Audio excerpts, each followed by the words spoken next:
The desert was a place of extremes: scorching heat by day, bone-chilling cold by night, and an endless expanse of sand that stretched as far as the eye could see.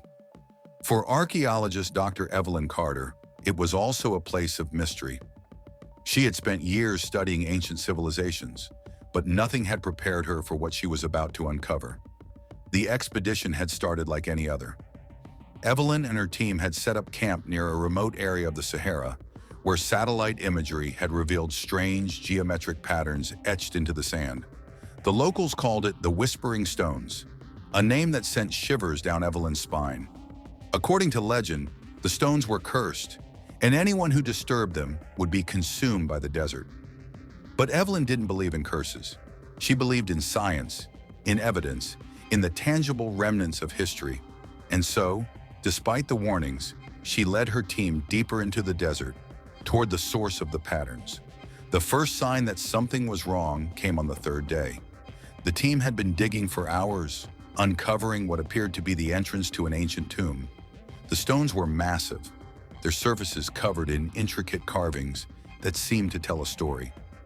A story of a civilization that had vanished without a trace. But as the sun began to set, the air grew heavy, and a strange, low hum filled the silence. Evelyn dismissed it at first, chalking it up to the wind or the shifting sands. But as the days passed, the hum grew louder, more insistent. It was a sound that seemed to come from everywhere and nowhere, a sound that made the hairs on the back of her neck stand on end. And then there were the whispers. At first, Evelyn thought she was imagining them, faint, indistinct murmurs that seemed to echo through the stones. But soon the others began to hear them too. The whispers were in a language none of them could understand, but they carried an undeniable sense of urgency, of warning. Evelyn tried to ignore them, focusing on the work. But the deeper they dug, the more the whispers grew, until they were almost deafening. And then, on the seventh day, they found it. A chamber hidden beneath the sand, its walls lined with more of the strange carvings. In the center of the chamber was a pedestal, and on that pedestal was a stone tablet. The tablet was unlike anything Evelyn had ever seen. It was perfectly smooth, its surface etched with symbols that seemed to shift and change as she looked at them. The whispers grew louder as she approached, and she felt a strange pull, as if the tablet were calling to her. Against her better judgment, she reached out and touched it. The moment her fingers made contact, the world around her dissolved.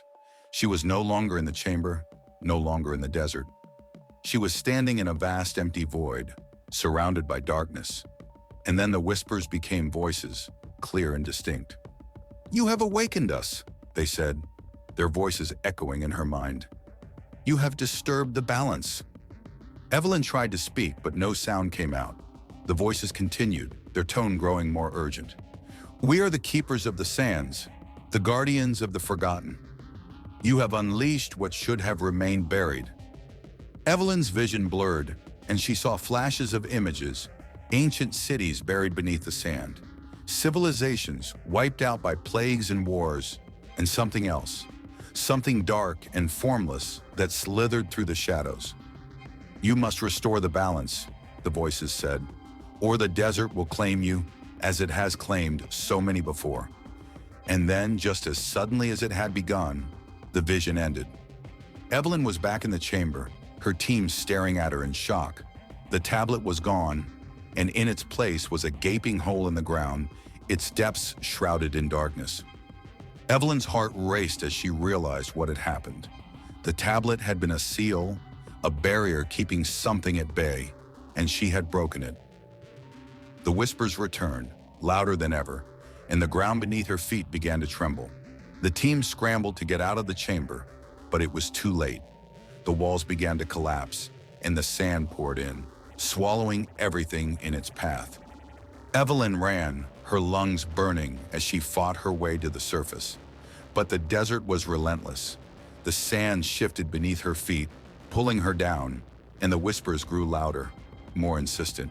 "You cannot escape," they said. "You have awakened the sands, and now they will consume you." Evelyn's vision blurred as the sand closed in around her. She could feel it pressing against her skin, filling her lungs, and she knew she was going to die. But then, Just as she was about to give up, she felt a hand grab hers. It was one of her team members, a young man named Sam. He pulled her free of the sand, and together they stumbled out of the collapsing chamber. The others were already outside, their faces pale with fear. "What the hell was that?" Sam demanded, his voice shaking. Evelyn didn't have an answer. She could still hear the whispers, faint but persistent, and she knew they weren't done with her. The desert had claimed the tablet, but it had also claimed something else. Something that had been buried for centuries. Something that was now free. The team packed up their camp and fled the desert. But Evelyn knew it wasn't over. The whispers followed her, growing louder with each passing day. She tried to ignore them, to focus on her work, but they were always there, a constant reminder of what she had unleashed. And then one night, she had another vision. She was back in the void, surrounded by darkness, and the voices were there, waiting for her. "You cannot escape," they said. "The sands will find you, no matter where you go." Evelyn woke up in a cold sweat, her heart pounding. She knew what she had to do.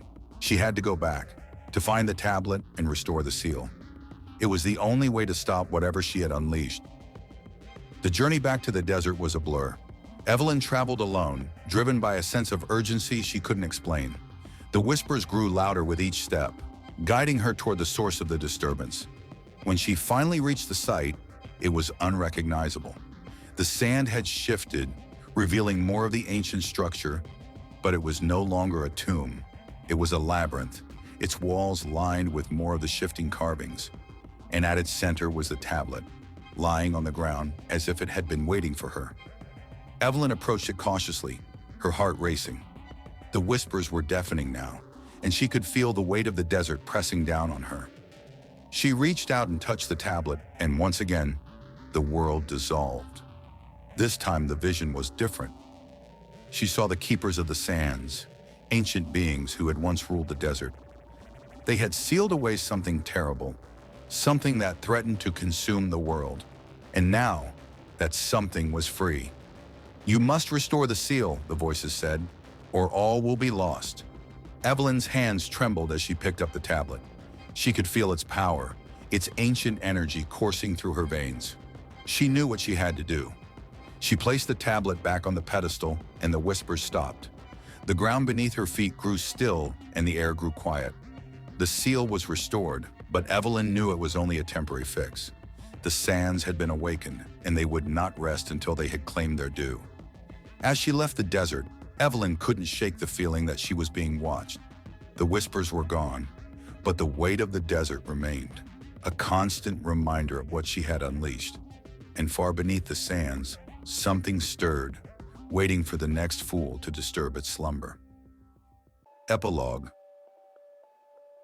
Months later, Evelyn returned to her work, but she was never the same. The whispers were gone, but the memory of them lingered, a constant reminder of the price she had paid. She knew the desert would call to her again, and when it did, she would have no choice but to answer. For the sands were eternal, and their hunger was insatiable.